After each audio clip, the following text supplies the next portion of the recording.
सभी लोगों को और आप लोगों का जो भी इस परिसर में है उनका अभिनंदन। इस प्रोग्राम को सोचने वाले, उसको लागू करने के लिए जिन भी लोगों ने, बिना नाम लिए, जिन भी लोगों ने इसकी परिकल्पना की है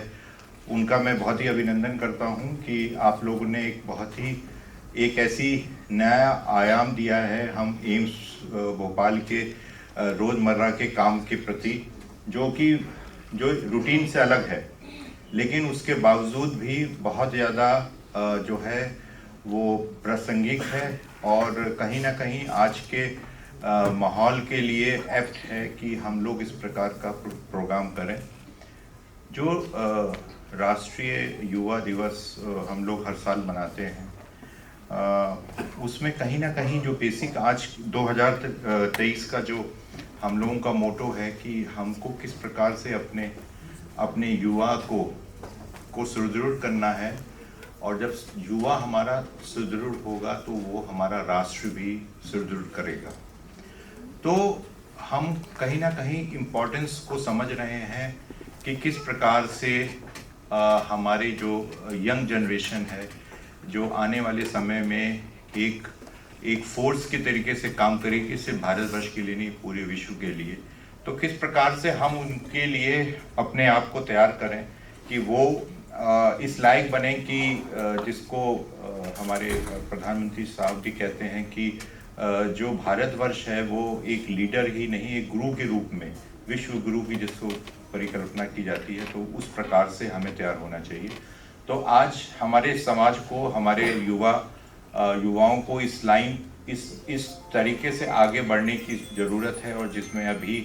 मैंने एक ही जो मैंने सुना भाषण की, जो हमारी नेशनल एजुकेशन पॉलिसी है,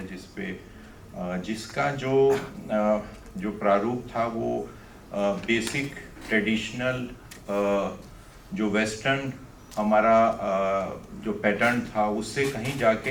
हम लोगों ने इनोवेटिव पॉलिसी पे हम लोगों ने काम शुरू किया है, और इस एजुकेशन पॉलिसी के माध्यम से कहीं ना कहीं जो प्रोग्रेस होनी चाहिए, जो डेवलपमेंट होना चाहिए यंग जनरेशन का, वो किसी एक स्फीयर में ना होके वो सभी मल्टी फैसेटेड एक नागरिक को बनाने के रूप में हम लोगों को करना चाहिए। तो नेशनल पॉलिसी में जो भी चेंजेस किए गए, चाहे वो primary national policy educational policy में जो चेंज किए गए, चाहे वो प्राइमरी में हो और चाहे वो हायर एजुकेशन में हो, चाहे वो टेक्निकल एजुकेशन में जो चेंजेस हों, वो उस सब का जो प्राय है वो है कि किस प्रकार से आत्मनिर्भर भारत एक शक्ति के रूप में बन सके। मेक इन इंडिया एक सपना हुआ करता था किसी जगह पे, आज की तारीख में एक सच्चाई है। हम सब, और हम ही नहीं मानते, पूरा विश्व मानता है कि मेक इन इंडिया में है। अभी कुछ मेडिसिन को लेके कुछ कन्फ्यूजन्स हुए हैं, वो हमको इस बात के लिए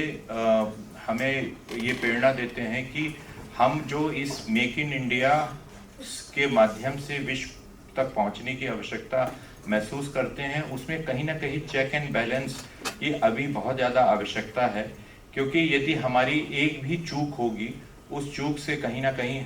हमारे पूरे भारतवर्ष के जो भी हमारी सोच है, जो भी हमारी पोजीशन है, उस पर धक्का लगेगा। तो मैं ऐसे ही जब किसी समय में पढ़ रहा था, मेरे को अच्छे से याद है और मैं इस चीज़ को फॉलो करता हूँ कि विवेकानंद ने कहा था कि यदि आप ईश्वर को प्राप्त करना चाहते हैं, यदि आप ईश्वर को सम्मान देना चाहते हैं, तो सबसे पहले आप अपने आप को सम्मान देना सीखिए। तो आप यदि अपने आप को सम्मान देने का, तो इसका मतलब क्या है? छोटी सी बात यह है कि आपको अपने पे कॉन्फिडेंस होना चाहिए। आप जैसे भी हों, जिस भी रीज़न से हों, जिस भी रिलीजन से हों, किसी caste, creed, colour, socio economic condition कहीं के भी हों, आपको ये मालूम होना चाहिए, जैसे कहते हैं स्व ज्ञान,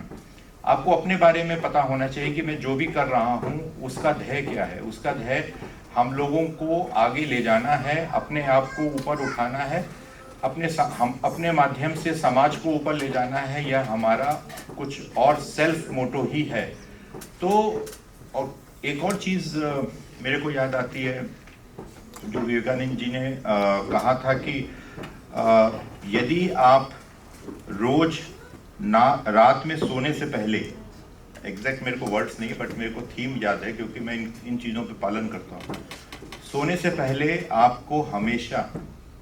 अपने आप से क्वेश्चन पूछना चाहिए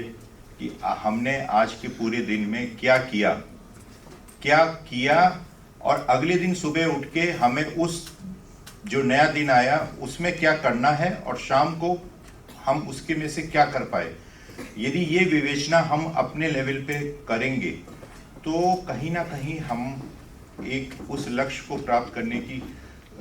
में सफल होंगे, जिसके लिए हम लोग अपना जो हमने अपने दिमाग में उसको कर रखा है।